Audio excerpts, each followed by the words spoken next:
청문회가 재개되고 문재인 대통령은 한미 정상회담을 위해 미국을 방문합니다. 전국 상황 최창렬 용인대 교수, 이상휘 세명대 교수와 함께 이야기 나누도록 하겠습니다. 네. 안녕하세요. 네, 오늘 두 분 나와주셔서 감사드립니다. 예. 그야말로 슈퍼위크라고 하죠. 이번 주에 모두 6명 공직 후보자에 대한 인사청문회가 열리는데요. 먼저 청문회 일정부터 한번 정리하고 넘어가도록 하겠습니다.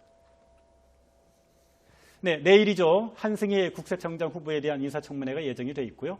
글피죠. 28일 송영무 국방부 장관 후보, 김영록 농림부 장관 후보, 그리고 29일 김상곤 교육부 장관 후보와 조명균 통일부 장관 후보의 인사청문회가 예정이 되어 있습니다.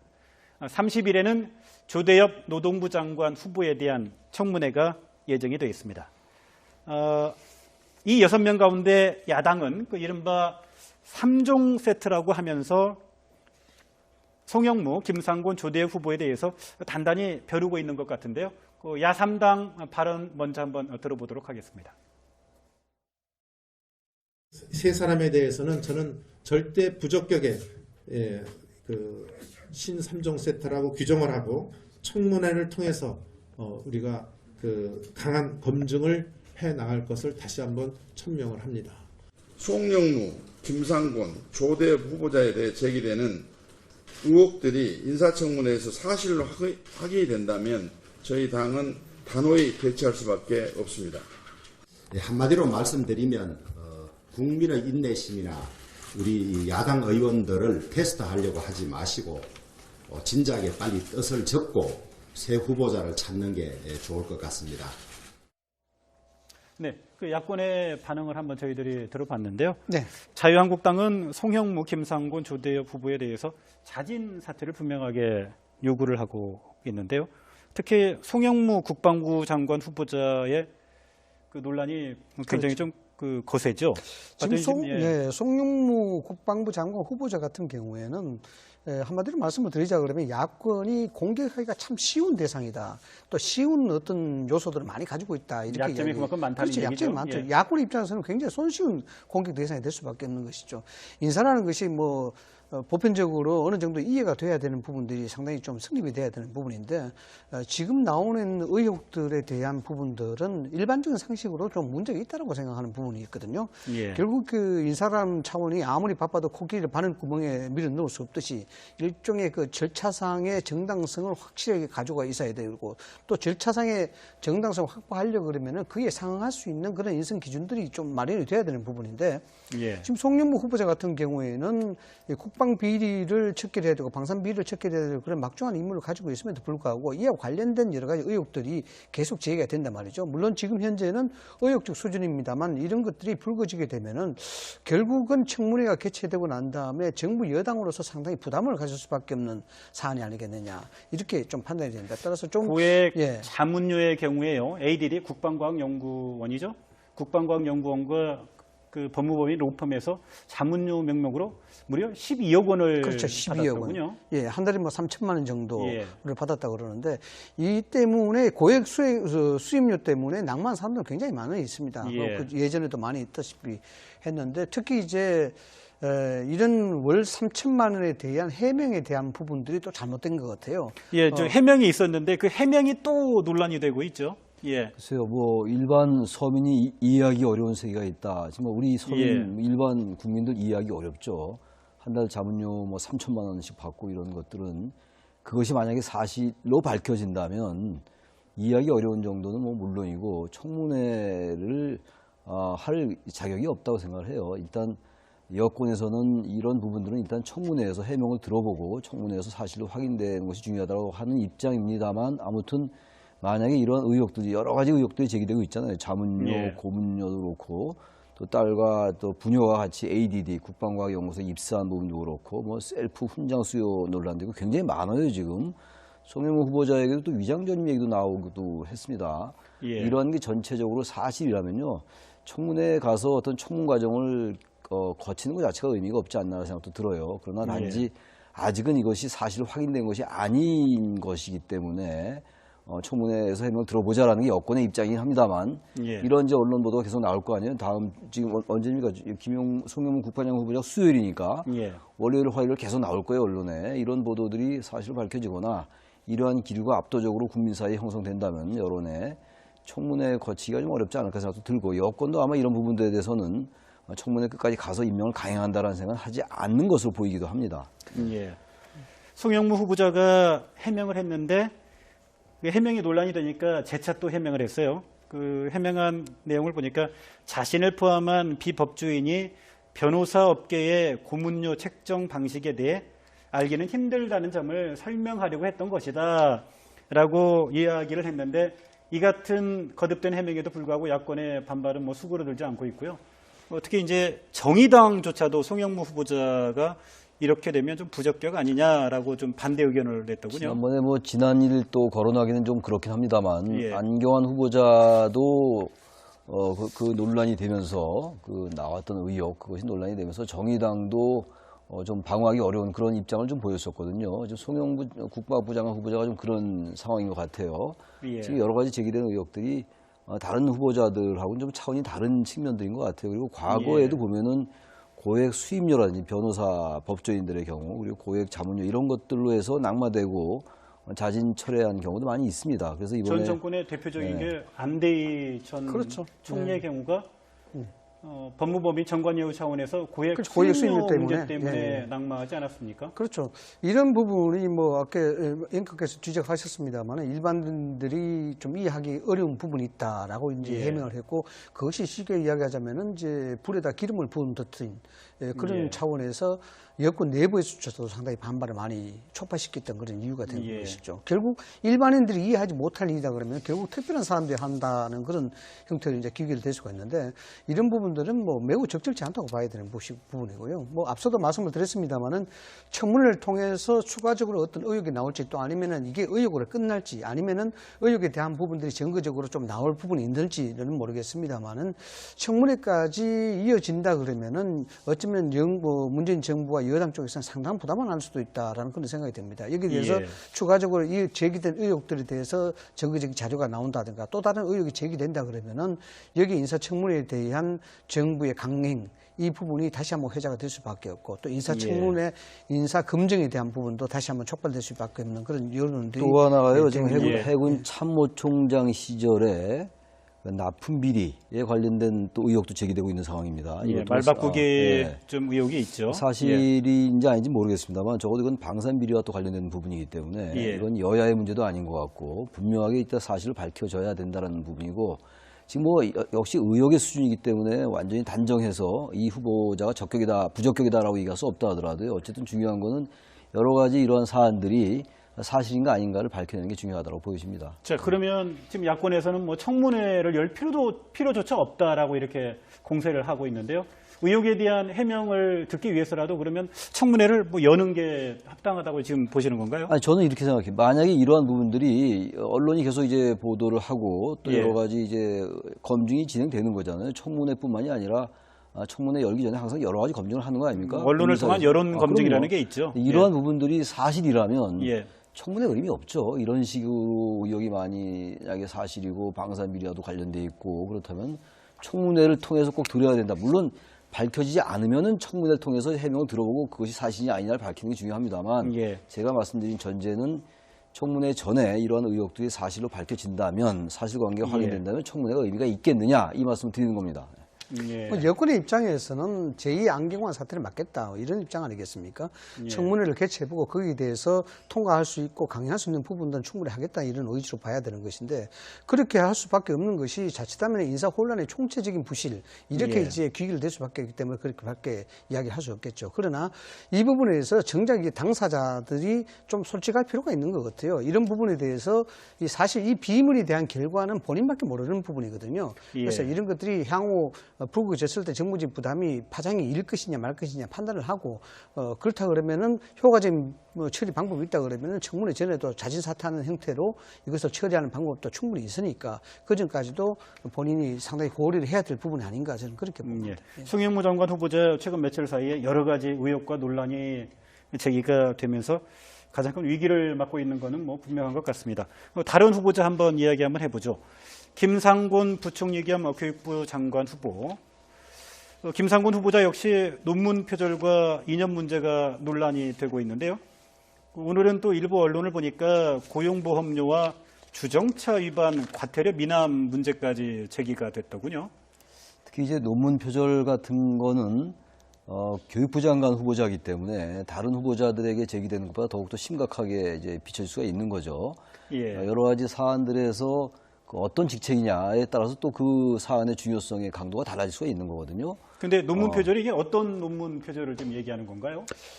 지금 언론에 나오는 거 보면은 박사 학위 논문에 80곳, 석사 학위 논문에 130곳, 뭐 학술 논문에 44곳, 뭐 이렇게 해서 지금 뭐 석박사 논문이 주로 전체 다 논란이 되고 있고요. 그렇죠. 석박사 예. 논문도 논란이 되고 있고, 뭐 이 부분에 대해서 서울대 쪽에서도 표절에 대한 의혹이 있다라고 이야기했습니다만은 김상곤 후보자 쪽에서는 아니다라고 예. 지금 이야기하고 있는 그런 상황이라고 근데 봅니다. 예. 석박사 논문 표절 논란은 오히려 쉽게 그 진위를 가릴 수 있지 않습니까? 그 논문에 대한 표절 여부를 어떤 그 권위 있는 기관에 의뢰를 하면 뭐 답이 나오면 그게 진위의 기준이 되지 않을까요? 석박사 논문 같은 경우야 뭐 지금 말씀처럼 예. 이 중복 표절이냐 표절 논문이냐 이런 것들은 가리기가 상대적으로 쉬울 거예요. 예. 단지 이제 항상 나온 얘기입니다만 그 이제 2006년도인가 그 이후에 것이 아니냐가 중요하기 때문에 아마 그런 점에서 또 이제 다른 논란이 있을 수가 있는 건데 예. 역시 이 논문 표절 문제도 사실이냐 아니냐를 청문회에서 분명히 밝힐 필요가 있겠죠. 이 부분도. 예. 논문 표절이 만약 사실이라면 다른 것과 달리 다른 후보자들과 달리 교육부 장관 후보자이기 때문에 야당의 공세가 더 치열해질 수가 있다고 보여집니다. 예. 김상곤 후보자의 경우에 또 한 가지 이념 논란이 제기가 되고 있는데 그렇죠. 이게 예. 어떤 부분이 지금 논란이 되고 있는 겁니까? 2005년, 2007년, 2008년 해서 계속해서 이념적 성향이 문제가 된다. 그래서 사회부총리로서의 적정 여부가 문제가 되는 것이 아니냐 이렇게 지금 이야기를 하고 있습니다. 보면은 뭐 2005년도에도 광복 60주년 선언서의 그 대표로 낭독했는데 여기 이제 미군 철수, 미군이 없는 한반도를 적극적으로 준비를 해야 되겠다. 그다음에 국가보안법을 철폐해야 되겠다. 이런 어떤 선언문 낭독을 했고요. 2007년에도 자주적 통일을 위한 작전권 회수를 해야 된다. 그다음에 유엔 사령부를 해체를 해야 된다라는 부분도 이야기했었고, 2008년도에는 전태일 사랑하는 사이버 노동대학이라고 있습니다. 여기 이제 2대 총장으로 김상곤 후보자가 역임을 했었는데 여기에서 탈자본주의적 내지는 사회주의적 대안을 모색해야 된다. 이런 어떤 발언들을 했단 말이죠. 이런 것들이 실질적으로 좀 문제가 되는 것이 왜냐 그러면 그 사회부총리이고 교육부 장관이기 때문입니다. 뭐 아시다시피 사회부총리는 정부조직법 제19조에 따라서 국무총리의 위임 사무를 맡아서 이제 부총리를 두 사람 두게 했고 이 부분이 실질적으로 비경제 부분의 컨트롤 타워로 볼 수가 있습니다. 사회관계 장관회의를 개최하고 주재하는 그런 역할을 맡기 때문에 이 사회적인 전반을 아우르는 그런 위치에 있는 사람이 이념적으로 편향이 된다. 이런 부분들이 있다 그러면은 전체적인 우리 사회에 많은 문제가 되지 않겠느냐라는 것이 야당의 주장인 것입니다. 예. 야권에서 주장하는 이런 그 이념 논란에 대해서 어떻게 이 이념 부분은 뭐 여권의 입장을 제가 정확히 모르겠는데 예. 조금 이제 신중하게 접근할 필요는 있다고 생각을 합니다. 그 당시에 이런 것들 주장할 때 그 당시의 분위기, 사회 분위기하고 정치적인 분위기가 있고요. 또 하나는 지금 이렇게 소개되는 어떤 저술이나 언급 이런 것들이 요즘 유난히 많이 문제가 되고 있잖아요. 예. 이런 부분들이 어떤 맥락에서 그리고 어떠한 장소에서 어떻게 발언됐냐를 일단 볼 필요가 있어요. 이걸 딱 따로 떼어내가지고 우리가 흔히 거두절미한다고 그러는데 예. 주한미군 철수 주장한 게 아니냐라고 얘기한다면 그래서 이렇게 된다면 이게 그야말로 이제 이념적으로 이른바 색깔론으로 갈 수가 있어요. 근데 주한미군 철수냐 아니냐의 문제하고 국가보안법 폐지 여부는 노무현 정부 때 굉장히 치열하게 논쟁적인 부분들이었어요. 예. 지금은 뭐 주한미군 철수 얘기하는 사람 아무도 없고 그리고 국가보안법을 폐지해야 된다고 얘기하는 사람 지금 전혀 없습니다. 예. 그 당시와 지금이 한 10여 년 전 얘기인데 그때는 어쨌든 이념적으로 주한미군 문제나 국가보안법 폐지 여부 이런 부분들이 상당히 논쟁적이었고 예. 이념적으로 서로 각축을 벌이던 상황이었기 때문에 그 당시 상황 속에서 이러한 얘기들을 한 것을 가지고 이념적으로 편향돼 있으니까 문제가 있다라는 그 논란은 그런 것도 좀 과도한 면이 있다라는 거예요. 그래서 이 부분은 예. 아까 제기됐던 여러 가지 논문 표절 이런 팩트하고 좀 다르게 신중하게 접근할 필요는 분명히 있다고 예, 최 생각합니다. 교수께서는 이제 그런 말씀을 하시는 것 같아요.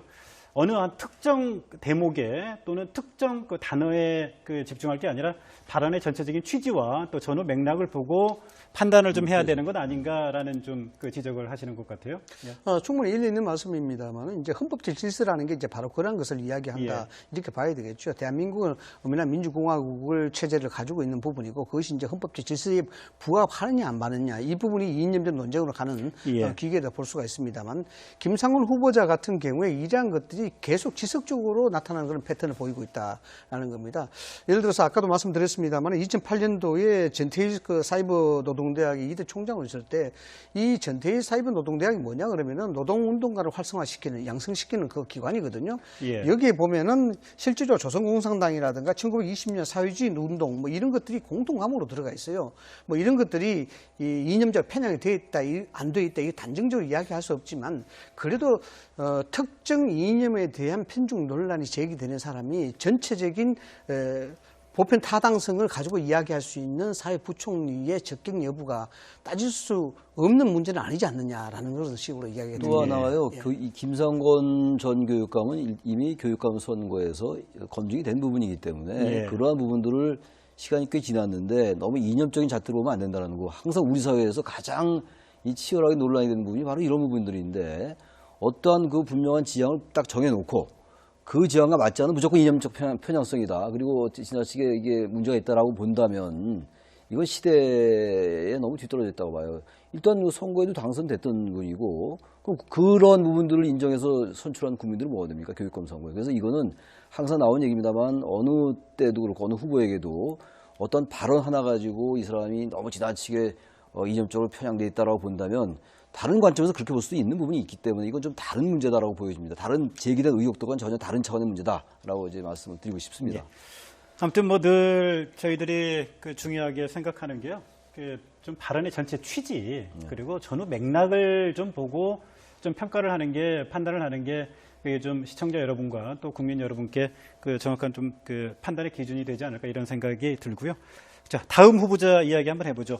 조대엽 고용노동부 장관 후보자 음주운전과 사회이사 활동 등에 대한 의혹이 제기가 됐었는데 이게 이제 또 거짓 해명 의혹이 제기가 되고 있더군요. 음주운전과 관련해서 이게 어떤 내용입니까? 네, 음주운전과 관련해서 이제 교수로 재직 당시에 농성하던 대학생들과 같이 함께 하자는 의미에서 같이 술을 마시고 그것이 이제 과하다 보니까 음주 단속에 단속됐다. 음주의 단속에 걸렸다라는 부분인데 이 부분들이 실제 이제 거짓 해명이라는 것이죠. 음주운전의 경위를 둘러싼 그렇죠. 거짓 해명 논쟁이죠. 논란인 이 부분은 거네요. 이제 본인의 이야기는 그렇습니다만 주위에 이제 학생들이라든가 이게 사실이 아니다라고 지금 이야기하기 때문에 이런 것이 오히려 장관 후보자까지 가는 사람이 어떤 신뢰성을 어떻게 담보할 수 있느냐라는 그런 문제가 이제 지금 새삼 그 해경으로 떠오르고 있는 그런 상황입니다. 사회이사 겸직 논란은 이게 또 뭡니까? 사회이사 단순히 겸직도 겸직입니다만 그 부분보다도 그 사회이사로 재직했던 그 회사의 경영에 참여를 했는데 그 회사가 임금을 체불했다라는 이런 얘기예요. 그러니까 제가 아까 같은 사안이라 하더라도 어떠한 장관 후보자냐, 어떠한 직책이냐에 따라서 다르게 평가될 수 있다라고 말씀드렸는데 이 지금 조대엽 후보자는 고용노동부 장관 후보자란 말이에요. 고용노동부 장관이라면 가장 중요한 게 임금 체불용은 뭐 아주 결정적인 사안이란 말이에요. 그런 면에서 지금 사회이사 때 임금 체불한 부분 이게 또 제기되고 있는 거라서 조대엽 후보자도 지금 전반적으로 이대로 계속 이제 특별한 해명으로 이것이 그야말로 해명되거나 소명되지 않는다면은 상당히 어려움에 처할 수 있다는 생각도 듭니다. 사회이사를 하면서 임금을 체불했다는 의혹과 관련해서는 조대엽 고용노동부 장관 후보자가 아직 뭐 구체적으로 정확하게 근거와 자료를 가지고 해명을 하고 있지는 않으니까요. 좀 해명이 좀 나오기를 좀 기다려볼 필요가 좀 있는 것 같습니다. 과정도 그렇고 이제 아직 뭐 며칠 남았으니까 언론을 통해서라도 분명히 자신이 그렇지 않다는 것을 입증할 자료가 있다면 분명히 얘기를 해야 되겠죠. 그래야지 청문회에 들어가서도 어느 정도의 자기 논리를 펼 수 있지 않을까 이렇게 생각합니다. 이번 주가 슈퍼위크 고위공직자 후보 6명에 대한 인사청문회가 예정이 되어 있기 때문에 언론에서 좀 관심을 끌기 위해서 슈퍼위크라고 이렇게 명명을 하고 있는데요. 만약에 안경환 법무부 장관 전 후보자에 이어서 두 번째 낙마자가 나올 경우에 청와대가 받을 타격이 적지 않을 것 같고요. 특히나 인사검증에 책임이 있는 조국 민정수석 아닌 게 아니라 지금도 뭐 야권으로부터 공격을 많이 당하고 있는데 상당한 타격이 예상이 되죠. 아마 제2의 안경환 사태 같은 부분이 발생이 된다 그러면은 7월 달에 예정된 국회에서 운영위 소집할 수 있는 명분이 되지 않겠느냐 이렇게 생각이 예. 됩니다. 국회 운영위가 야당으로부터 아주 집요하게 지금 개최 요구를 받고 있는데 예. 낙마 사태가 떨어진다 그러면은 조국 수석을 불러내야 운영위 개최가 명분을 얻게 되는 것이죠. 그렇게 되면은 예.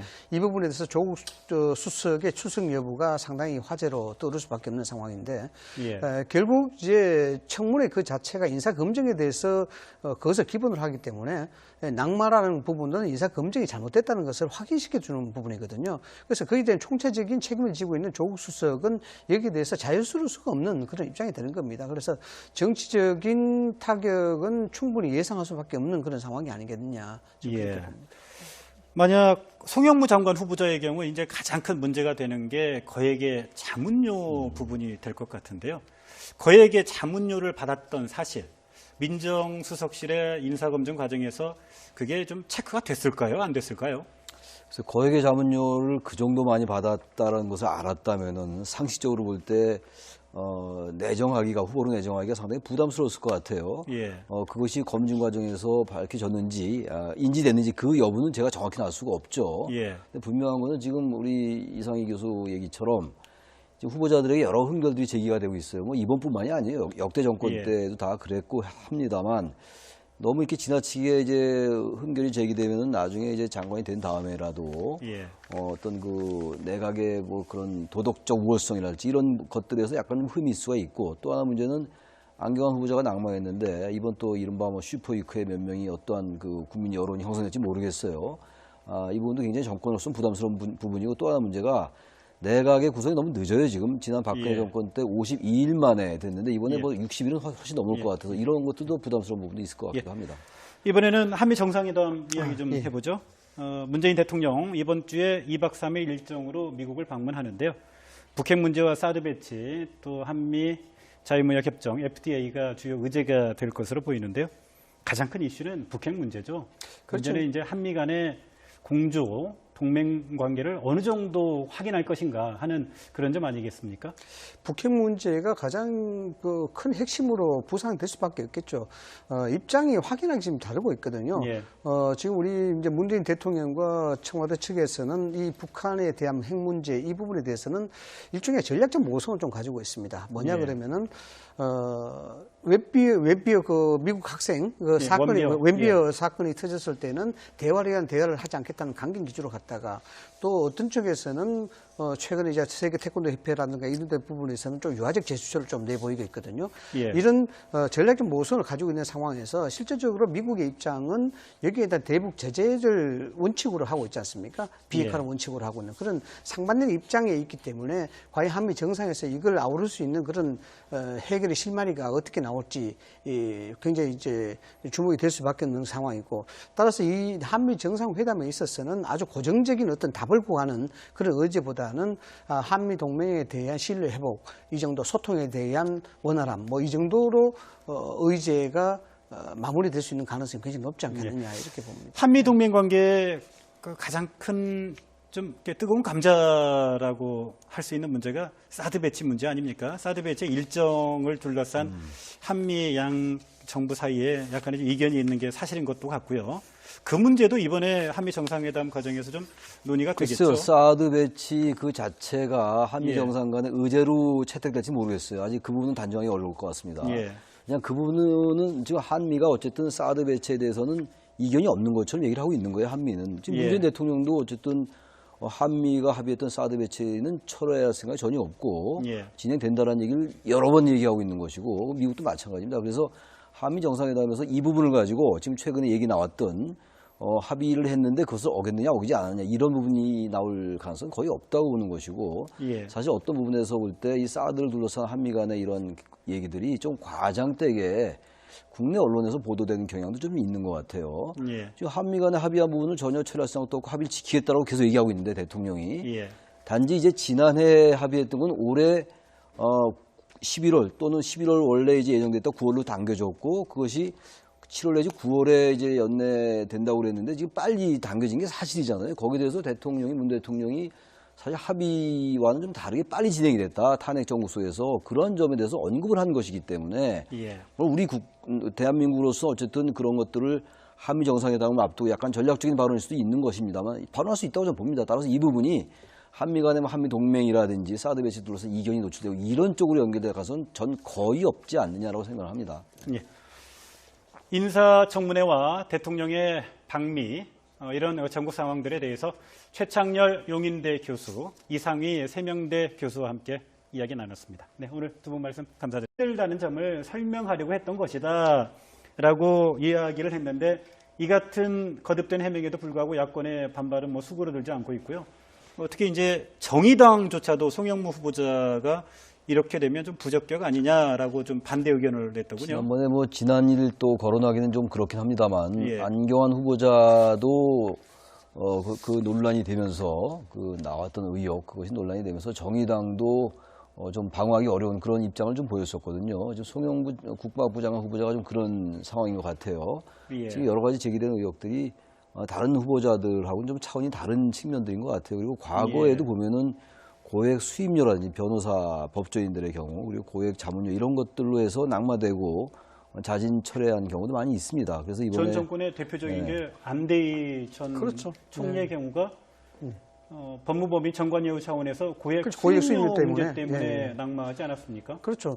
이런 부분이 뭐 아까 앵커께서 지적하셨습니다만 일반인들이 좀 이해하기 어려운 부분이 있다라고 이제 예. 해명을 했고 그것이 쉽게 이야기하자면은 이제 불에다 기름을 부은 듯한 그런 예. 차원에서 여권 내부에서조차도 상당히 반발을 많이 촉발시켰던 그런 이유가 된 예. 것이죠. 결국 일반인들이 이해하지 못할 일이다 그러면 결국 특별한 사람들이 한다는 그런 형태로 이제 기결될 수가 있는데 이런 부분들은 뭐 매우 적절치 않다고 봐야 되는 부분이고요. 뭐 앞서도 말씀을 드렸습니다만은 청문회를 통해서 추가적으로 어떤 의혹이 나올지 또 아니면은 이게 의혹으로 끝날지 아니면은 의혹에 대한 부분들이 증거적으로 좀 나올 부분이 있는지는 모르겠습니다만은 청문회까지 이어진다 그러면은 어쩌면 문재인 정부와 여당 쪽에서는 상당한 부담을 할 수도 있다라는 그런 생각이 듭니다. 여기에 대해서 예. 추가적으로 이 제기된 의혹들에 대해서 증거적인 자료가 나온다든가 또 다른 의혹이 제기된다 그러면은 여기 인사청문회에 대한 정부의 강행 이 부분이 다시 한번 회자가 될 수밖에 없고 또 인사청문회 인사검증에 대한 부분도 다시 한번 촉발될 수밖에 없는 그런 여론들이 또 하나가요. 지금 예. 해군 참모총장 시절에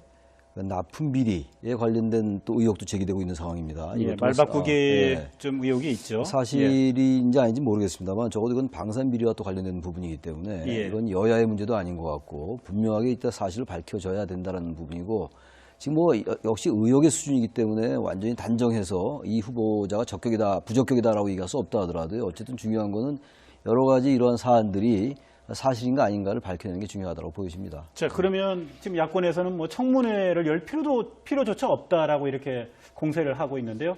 의혹에 대한 해명을 듣기 위해서라도 그러면 청문회를 뭐 여는 게 합당하다고 지금 보시는 건가요? 아니, 저는 이렇게 생각해요. 만약에 이러한 부분들이 언론이 계속 이제 보도를 하고 또 예. 여러 가지 이제 검증이 진행되는 거잖아요. 청문회뿐만이 아니라 청문회 열기 전에 항상 여러 가지 검증을 하는 거 아닙니까? 언론을 통한 여론 검증이라는 그럼요. 게 있죠. 이러한 부분들이 사실이라면 예. 청문회 의미 없죠. 이런 식으로 의혹이 만약에 사실이고 방산비리와도 관련돼 있고 그렇다면 청문회를 통해서 꼭 들어야 된다. 물론 밝혀지지 않으면은 청문회를 통해서 해명을 들어보고 그것이 사실이 아니냐를 밝히는 게 중요합니다만 예. 제가 말씀드린 전제는 청문회 전에 이러한 의혹들이 사실로 밝혀진다면 사실관계가 예. 확인된다면 청문회가 의미가 있겠느냐 이 말씀을 드리는 겁니다. 예. 여권의 입장에서는 제2 안경환 사태를 막겠다 이런 입장 아니겠습니까? 예. 청문회를 개최해보고 거기에 대해서 통과할 수 있고 강행할 수 있는 부분들은 충분히 하겠다 이런 의지로 봐야 되는 것인데 그렇게 할 수밖에 없는 것이 자칫하면 인사 혼란의 총체적인 부실 이렇게 예. 이제 귀결될 수밖에 없기 때문에 그렇게밖에 이야기할 수 없겠죠. 청문회가 재개되고 문재인 대통령은 한미 정상회담을 위해 미국을 방문합니다. 전국 상황 최창렬 용인대 교수, 이상휘 세명대 교수와 함께 이야기 나누도록 하겠습니다. 네, 안녕하세요. 네. 네 오늘 두 분 네, 나와주셔서 안녕하십니까. 감사드립니다. 예. 예. 그야말로 슈퍼 위크라고 하죠. 이번 주에 모두 6명 공직 후보자에 대한 인사청문회가 열리는데요. 먼저 청문회 일정부터 한번 정리하고 넘어가도록 하겠습니다. 네, 내일이죠. 한승희 국세청장 후보에 대한 인사청문회가 예정이 돼 있고요. 글피죠. 28일 송영무 국방부 장관 후보, 김영록 농림부 장관 후보, 그리고 29일 김상곤 교육부 장관 후보와 조명균 통일부 장관 후보의 인사청문회가 예정이 되어 있습니다. 30일에는 조대엽 노동부 장관 후보에 대한 청문회가 예정이 되어 있습니다. 이 6명 가운데 야당은 그 이른바 3종 세트라고 하면서 송영무, 김상곤, 조대엽 후보에 대해서 단단히 벼르고 있는 것 같은데요. 그 야3당 발언 먼저 한번 들어보도록 하겠습니다. 세 사람에 대해서는 저는 절대 부적격의 신3종 세트라고 규정을 하고 청문회를 통해서 우리가 강한 검증을 해 나갈 것을 다시 한번 천명을 합니다. 송영무, 김상곤, 조대엽 후보자에 대해 제기되는 의혹들이 인사청문회에서 사실로 확인이 된다면 저희 당은 단호히 대처할 수밖에 없습니다. 한마디로 말씀드리면 국민의 인내심이나 우리 야당 의원들을 테스트하려고 하지 마시고 진작에 빨리 뜻을 접고 새 후보자를 찾는 게 좋을 것 같습니다. 네, 그 야권의 반응을 한번 저희들이 들어봤는데요. 네. 자유한국당은 송영무, 김상곤, 조대엽 후보에 대해서 자진 사퇴를 분명하게 요구를 하고 있는데요. 특히 송영무 국방부 장관 후보자의 그 논란이 굉장히 좀 거세죠. 지금 예. 송영무 국방부 장관 후보자 같은 경우에는 한마디로 말씀을 드리자 그러면 야권이 공격하기가 참 쉬운 대상이다. 또 쉬운 어떤 요소들을 많이 가지고 있다. 이렇게 약점이 그만큼 많다는 그렇죠. 얘기죠. 약점이 많죠. 예. 야권 입장에서는 굉장히 손쉬운 공격 대상이 될 수밖에 없는 것이죠. 인사라는 것이 뭐 보편적으로 어느 정도 이해가 돼야 되는 부분들이 상당히 좀 성립이 돼야 되는 부분인데 지금 나오는 의혹들에 대한 부분들은 일반적인 상식으로 좀 문제가 있다고 생각하는 부분이 있거든요. 예. 결국 그 인사람 차원이 아무리 바빠도 코끼리를 바늘 구멍에 밀어 넣을 수 없듯이 일종의 그 절차상의 정당성을 확실하게 가지고 있어야 되고 또 절차상의 정당성을 확보하려고 그러면은 그에 상응할 수 있는 그런 인성 기준들이 좀 마련이 돼야 되는 부분인데 예. 지금 송영무 후보자 같은 경우에는 국방 비리를 척결해야 되고 방산 비리를 척결해야 되고 그런 막중한 임무를 가지고 있음에도 불구하고 이와 관련된 여러 가지 의혹들이 계속 제기가 된단 말이죠. 물론 지금 현재는 의혹적 수준입니다만 이런 것들이 불거지게 되면은 결국은 청문회가 개최되고 난 다음에 정부 여당으로서 상당히 부담을 가질 수밖에 없는 사안이 아니겠느냐 이렇게 좀 판단이 됩니다. 따라서 좀 고액 예. 자문료의 경우에요. ADD 국방과학연구원이죠. 국방과학연구원과 그 법무법인 로펌에서 자문료 명목으로 무려 12억 원을 그렇죠. 12억 받았더군요. 원. 예, 한 달에 뭐 3천만 원 정도를 예. 받았다고 그러는데 이 때문에 고액 수임료 때문에 낭만 사람들 굉장히 많이 있습니다. 예. 그 예전에도 많이 있다시피 했는데 특히 이제 이런 월 3천만 원에 대한 해명에 대한 부분들이 또 잘못된 것 같아요. 예, 저 해명이 있었는데 그 해명이 또 논란이 되고 있죠. 예. 글쎄요, 뭐 일반 서민이 이해하기 어려운 세계가 있다. 지금 우리 서민 예. 일반 국민들 이해하기 어렵죠. 한 달 자문료 뭐 3천만 원씩 받고 이런 것들은 그것이 만약에 사실로 밝혀진다면 이해하기 어려운 정도는 뭐 물론이고 청문회를 할 자격이 없다고 생각을 해요. 일단 여권에서는 이런 부분들은 일단 청문회에서 해명을 들어보고 청문회에서 사실로 확인되는 것이 중요하다고 하는 입장입니다만 아무튼 만약에 이런 의혹들이 여러 가지 의혹들이 제기되고 있잖아요. 자문료, 예. 고문료도 그렇고 또 딸과 또 부녀와 같이 ADD 국방과학연구소에 입사한 부분도 그렇고 뭐 셀프 훈장 수요 논란도 있고 굉장히 많아요 지금. 송영무 후보자에게도 또 위장전입 얘기도 나오기도 했습니다. 예. 이런 게 전체적으로 사실이라면요. 청문회에 가서 어떤 청문 과정을 거치는 것 자체가 의미가 없지 않나 생각도 들어요. 그러나 단지 아직은 이것이 사실 확인된 것이 아닌 것이기 때문에 청문회에서 해명을 들어보자라는 게 여권의 입장이긴 합니다만 예. 이런 이제 언론 보도가 계속 나올 거 아니에요. 다음 지금 언제입니까? 송영무 국방장 후보자 수요일이니까 예. 월요일, 화요일 계속 나올 거예요 언론에. 이런 보도들이 사실로 밝혀지거나 이러한 기류가 압도적으로 국민 사이에 형성된다면 여론에 청문회 거치기가 좀 어렵지 않을까 생각도 들고 여권도 아마 이런 부분들에 대해서는 청문회 끝까지 가서 임명을 강행한다라는 생각은 하지 않는 것으로 보이기도 합니다. 예. 송영무 후보자가 해명을 했는데 그 해명이 논란이 되니까 재차 또 해명을 했어요. 그 해명한 내용을 보니까 자신을 포함한 비법조인이 변호사 업계의 고문료 책정 방식에 대해 알기는 힘들다.